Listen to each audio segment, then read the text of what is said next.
We are live on the scene tonight of yet another officer-involved shooting.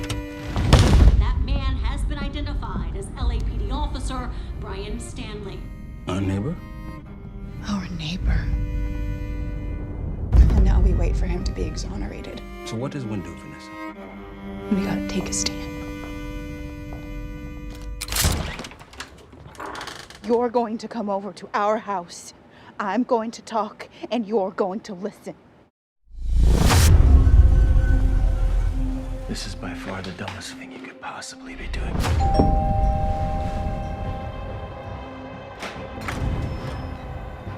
Mother! Randy. Oh, come on in. In the movie, first off, great movie. I love it. I love the twists and turns. I love all that. But let's start with Cleo. Tell us about your character. Let us know who is Vanessa. Yeah, so I play Vanessa. She's the wife of James. She has a somewhat perfect fairy tale life, or so it seems. She's someone who has a great career, beautiful home, nice car, great wardrobe. She's moisturized. She's in shape. But in reality, I think she struggles. And when she witnesses this tragic incident on the news and finds out that her neighbor has something to do with it, she finds herself an outlet for a lot of the issues that she's not dealt with in her life. Yeah. James is the husband of Vanessa, mergers and acquisition lawyer, extremely driven, very focused on becoming successful, making a lot of money, and upholding an image of that success. But deep down inside, he's distanced himself from a lot of the things that, he deals with. But he has such resources to distance himself. Once again, the money, the house, and the moisturize, and the optics of success, the Tesla, and all of these, the Peloton, all of these distractions that allow him to build this hedge over the things that he really deals with inside. And the events of the film, ultimately, because of how extreme they are, require that he deals with these things ultimately. Yeah, I love it. Again, I love how the twist and everything and how assumptions can be deadly and the whole just story of it all. This is for either one of you. What do you want people to take away from the film once they watch it? I hope they feel seen. This film has a lot of different perspectives. It's incredibly nuanced. And tonally, it's absurd, it's deep, it's sad, and it's actually kind of funny at times, and incredibly entertaining from beginning to end. Definitely. Alon, talk about working with the rest of the cast. What was that like? You guys make a great ensemble. Oh man, it's a blessing. It's a blessing to be able to work with people who's like just sort of one-mindedness. Everybody was just so focused, and to be able to do that is a blessing. That's a dream come true, especially on a project that was sort of small in terms of our casting, and we had to shoot in a limited amount of days. So like-mindedness was really essential. And then to have Mo, round off this team with the leadership that he has and his ability. Really a dream come true, man. Yeah, makes sense. And then the film coincidentally releases the same week as the funeral of Tyreek Nichols. So the subject that we're talking about in the movie continues to hit home. This is for either one of you as well. What would you like to see happen moving forward with the relationship between police and citizens? And do you have any advice?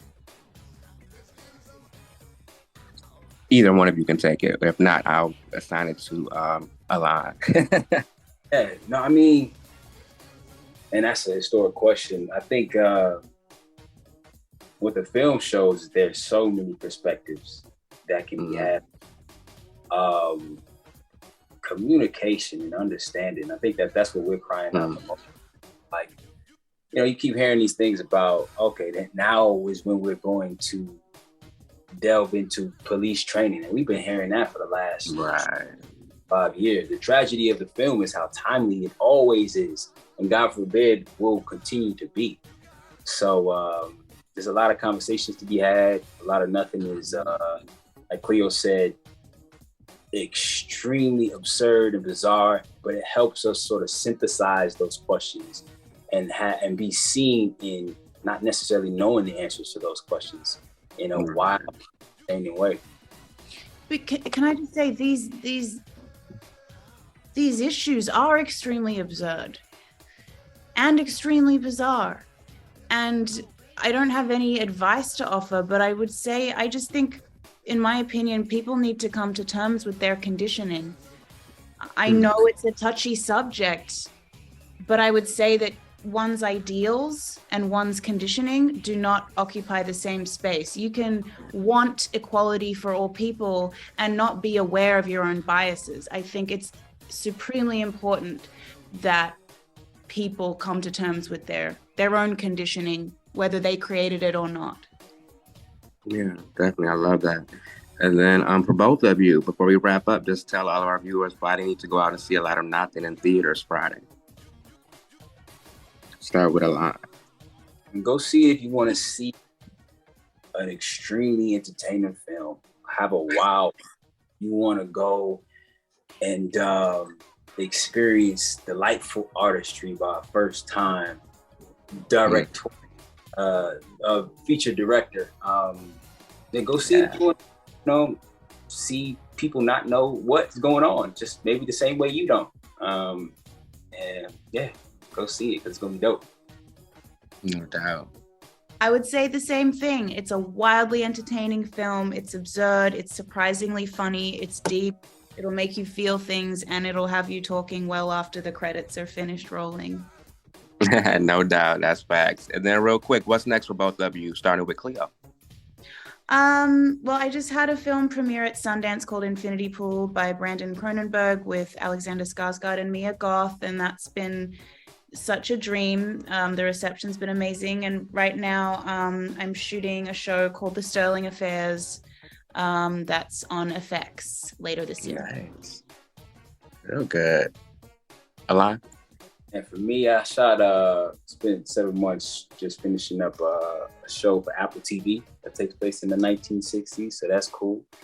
And working on my album, my mixtape will be dropping soon. That's a lie. I don't do music. I don't know why I said that, but I was gonna say we got to do a music interview soon. I was ready for it. A heat check. So now that I have the confidence that I need to actually go do it, since y'all responded that way, maybe. Okay. But yeah, that's we got some stuff in the can. Real good. That's what's up. Well, again, thank you guys for taking time out. I love both of you guys' work. Looking forward to what you both do next. And yeah, you need to do the mixtape. I can see it. But continued success. Real good. Well, congratulations on your film. I loved it. I watched it last night. So definitely a really good film. So congrats and kudos on that. Thank you so much. I appreciate it. Thank you. No problem. With this being your directorial debut, what was it about this story that made you want it as your first representation in Hollywood, so to speak? That's a great question. I felt like this particular story, I was just haunted by so many of the themes and elements that I was touching on. And it felt like I couldn't tell any other stories until I took this one. And then from an artistic point of view, I felt like within the resources available to me, this particular story would have been the greatest opportunity for me to showcase my reverence for the craft of filmmaking and telling the story and being able to create something that I feel like has a pretty significant value to anybody that's really willing to consume it with an open mind and open heart. Yeah, definitely. And I love the film's twist, I'll just say that. And then how it basically shows how assumptions can be deadly. What do you want people to say it again? Assumptions can be deadly, and in all facets of it. And oftentimes we are the people that are on the wrong side of those deadly assumptions. Mm-hmm. Exactly. And that was my question. Like, what do you want people to take away once they watch? Because that's what I got from it.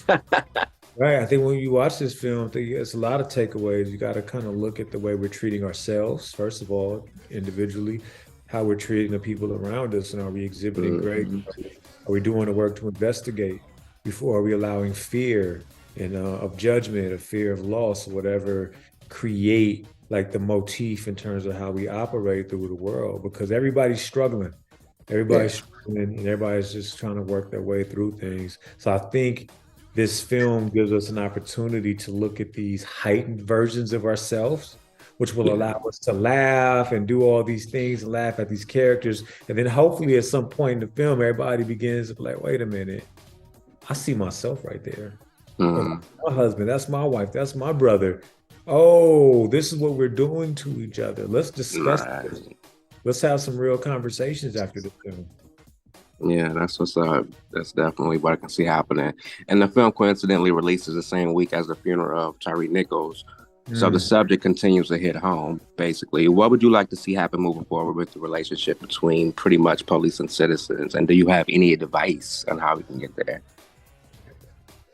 So ideally, moving forward, the relationship between the police and citizens, I think one of the first things we have to do is strip away the titles and these things that kind of like in the name of the movie itself is a lot of nothing that's between us, that's divisive, right? So that we need the police to stop looking at citizens and people of color, whatever it is, wherever they're from, as anything less beyond looking at them as a human being. And so with that empathy and that acknowledgement of humanity first, that's where we can begin to bridge the gap between the community and the police. Because right now, obviously, you have perception issues. So the community has their perception of the police almost in a uniform, monolithic manner. And it appears to be that we're fighting against the police having certain perceptions of us. So we need to strip those titles and say, this is a person, and treat each person in a way that's based solely on who they are as individuals. But that's going to require a lot of dialogue to break down those titles and uniforms and zip codes and socioeconomic status and get to the core of you're a person that wants to make it home to your family at the end of the day. As mine. How do we come together and make sure that's something that's a viable option for both sides? Definitely, I like that. And then I have to ask before we wrap, tell viewers why they need to go out and see A Lot of Nothing in theaters Friday.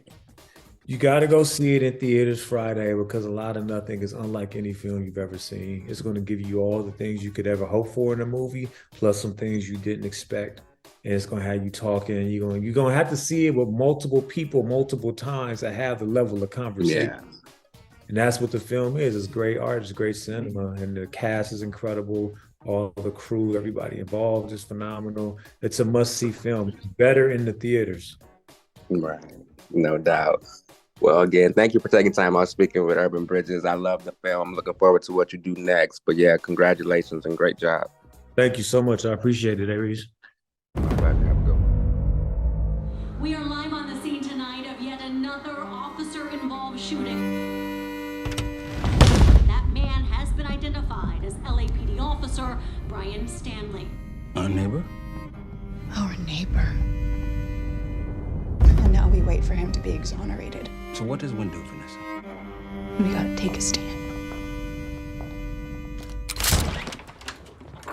You're going to come over to our house.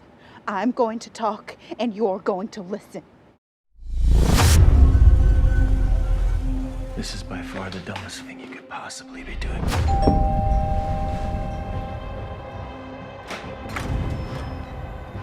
Brother! Randy. Oh, come on in. We understand that you're a successful black man and all, You're one of the good ones, brother. but you're just living under the white man's thumb. Not always. You're one of the good ones, brother.